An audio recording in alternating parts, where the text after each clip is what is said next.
education.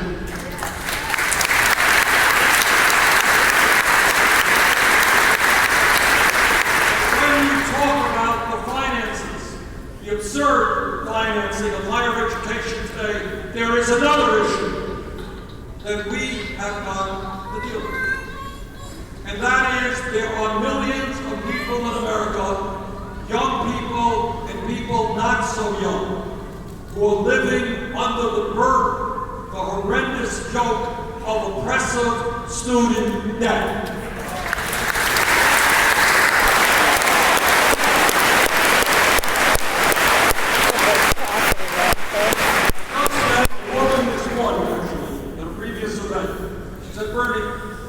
I'm still paying off my student debt, and soon I'm going to be paying off my daughter's student debt.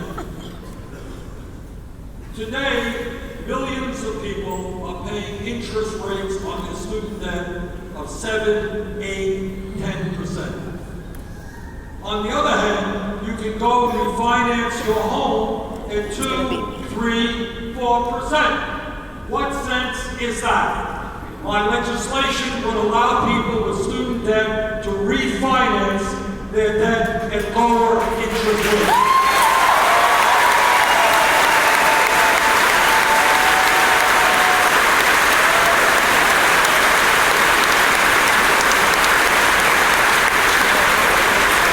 Furthermore, what the Obama administration did is took a lot of student debt, profiteering, out of the banks, brought it into the government. And that's a step forward, but it doesn't go far enough, because at the end of the day, the federal government should not be making billions of dollars in profit off of the backs of wealthy families.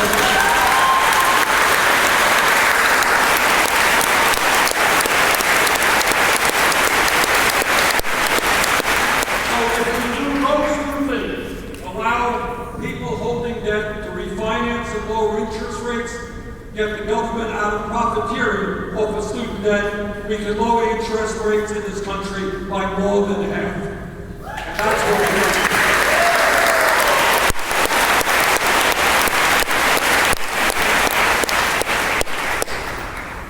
When we talk about issues, some of the major issues facing us, there is another issue that as adults, as parents, as responsible people, we cannot continue to avoid. And that is, there is nothing more important than leaving our planet healthy for our kids and our grandchildren.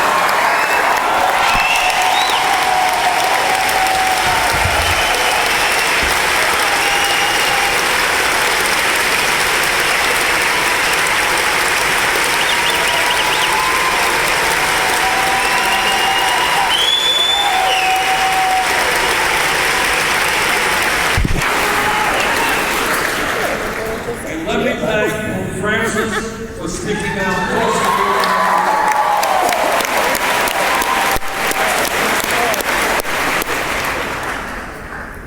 The debate is over. The scientific community, and I sit on the Senate Environmental Committee and on the Senate Energy Committee, and over the years we've heard from scientists, not only in the United States, but all over the world.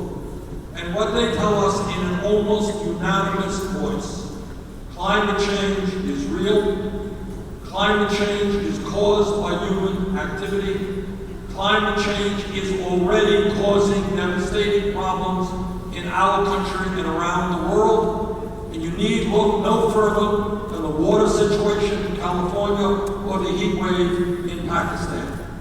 And what the scientists are telling us is that we have a very small window of opportunity to transform our energy system away from fossil fuel into energy efficiency and sustainable energy.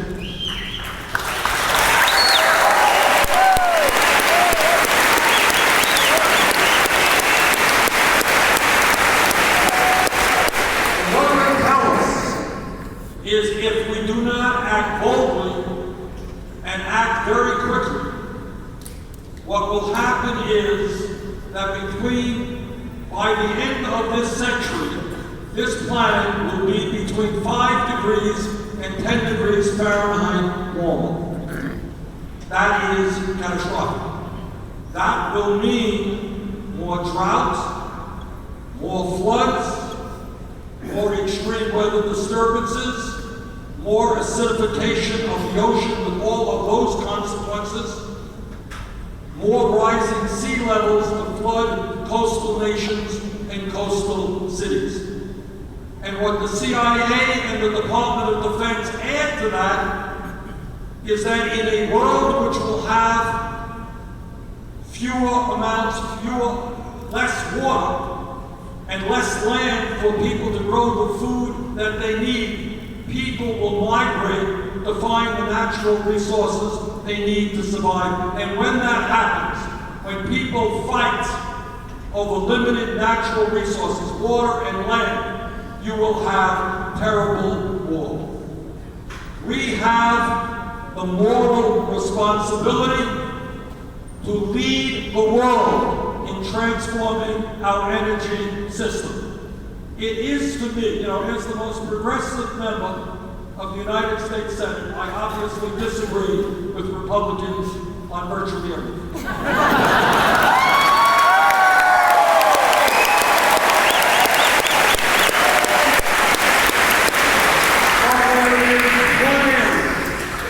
Which goes beyond disagreement.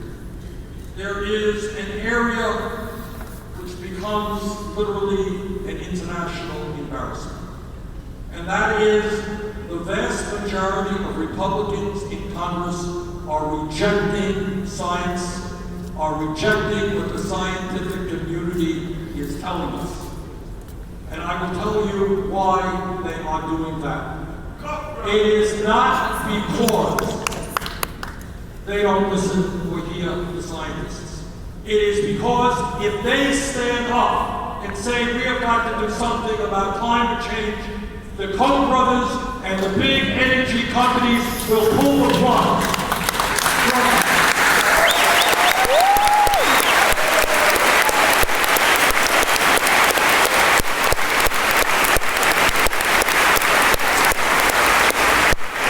And for the sake of their kids and their grandchildren who will live on the same planet as our kids and our grandchildren, they are finally going to have the sun and the guts to stand up to their funders. Yeah!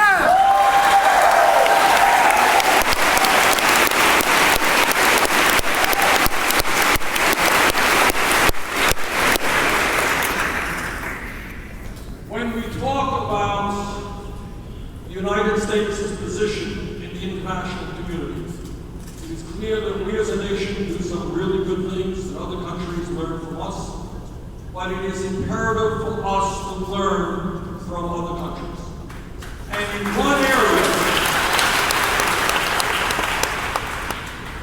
one area, there is a very big lesson to learn. The United States today is the only major industrialized country on earth that does not guarantee health care to all of its people.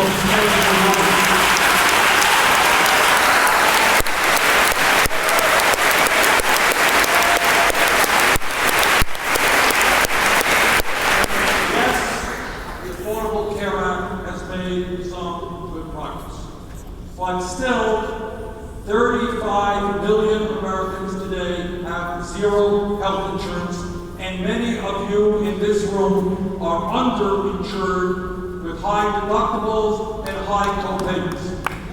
Thousands of people in America die every year because they either have high deductibles or no health insurance, and they hesitate and wait before they walk into the doctor's office.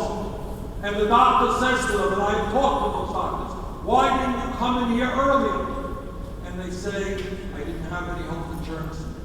I couldn't pay the doctor. And some of those people end up in the hospital, much sicker than they should have been. Others die, because they don't go to the doctor when they should. In my very strong view, this nation must join the rest of the industrialized world and guarantee health care to all people as a right.